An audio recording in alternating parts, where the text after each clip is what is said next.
చరిత్ర పుటలను తిప్పి చూస్తే అంతా రక్తసిక్తంగానే కనిపిస్తుంది. రాజ్యాల కోసం రాజులు, సింహాసనం కోసం తోడబుట్టిన వాళ్ళు సాగించిన మారణ హోమం కళ్లకు కడుతుంది. భూతకాలపు రక్త చరిత్రపైనే వర్తమానం నడుస్తోంది. భవిష్యత్తు కూడా ఇందుకు మినహాయింపు అని చెప్పలేని పరిస్థితి ఉంది. చరిత్రలో సాగిన సామూహిక హత్యలు, ఊహకందని ఆకృత్యాలకు సంబంధించిన ఎన్నో ఆనవాళ్లు ఇప్పటికీ మన కళ్ల ముందు దర్శనమిస్తున్నాయి. కర్ణాటకలోని బీజాపూర్లో ఒకే చోట ఉండే 63 సమాధులు ఇలాంటి ఓ దుస్సంఘటనకు కన్నీటి సాక్ష్యాలుగా నిలుస్తాయి.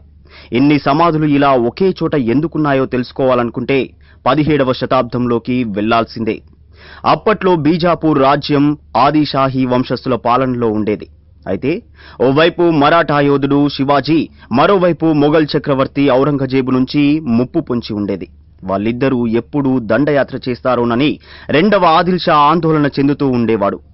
అందుకే శివాజీని కుట్ర చేసి చంపేందుకు తన సేనాపతి అఫ్జల్ ఖాన్ ను పురమాయిస్తాడు. అఫ్జల్ ఖాన్ కు 65 మంది భార్యలు. రాజు ఆదేశం ప్రకారం శివాజీని చంపాలని ఓ ప్రణాళిక రచిస్తాడు. అయితే తనకు ఎప్పటి నుంచో ఉన్న అలవాటు ప్రకారం యుద్ధానికి వెళ్లే ముందు జ్యోతిష్కులను సంప్రదించగా ఈసారి చావడం ఖాయమని వారు చెప్పారు. దీంతో భయమేసిన అఫ్జల్ ఖాన్ ఒకవేళ తాను చనిపోతే తన 65 మంది భార్యలు మళ్లీ ఎవరినైనా పెళ్లి చేసుకుంటారేమోనని భావించాడు. అందుకే వాళ్ళందరినీ ఊరి చివర బావి దగ్గరకు రమ్మని కబురు పెట్టాడు.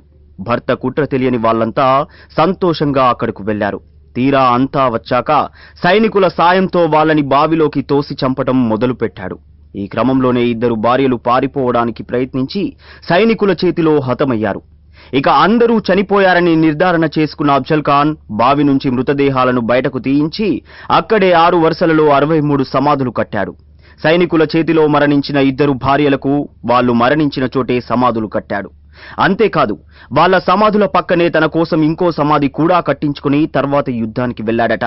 జ్యోతిష్యులు చెప్పినట్టే తర్వాత కొన్ని రోజులకే శివాజీ అతన్ని చంపేశాడని చరిత్ర చెబుతోంది. మొత్తానికి నల్లరాతితో నిర్మించిన ఈ 63 సమాధులు అఫ్జల్ ఖాన్ క్రూరత్వానికి సజీవ సాక్ష్యాలుగా ఇప్పటికీ మిగిలున్నాయి. బీజాపూర్ నగరానికి 5 కిలోమీటర్ల దూరంలోని సాట్ కబ్రా అనే ఈ ప్రాంతం పర్యాటకులని ఎంతగానో ఆకర్షిస్తోంది. కానీ వాటి చరిత్రను తెలుసుకుని అందరూ ఎంతో బాధతో బరువెక్కిన గుండెలతో అక్కడి నుంచి కదులుతారు. ఈ వీడియో మీకు నచ్చితే ప్లీజ్ ఓ లైక్ కొట్టండి, మీ ఫ్రెండ్స్ కు షేర్ చేయండి. ఇలాంటి మరిన్ని ఆసక్తికరమైన విషయాలు తెలుసుకోవాలనుకుంటే దయచేసి మా యూట్యూబ్ ఛానల్ ను సబ్స్క్రైబ్ చేయడం మాత్రం మరొకండి. Thank you for watching.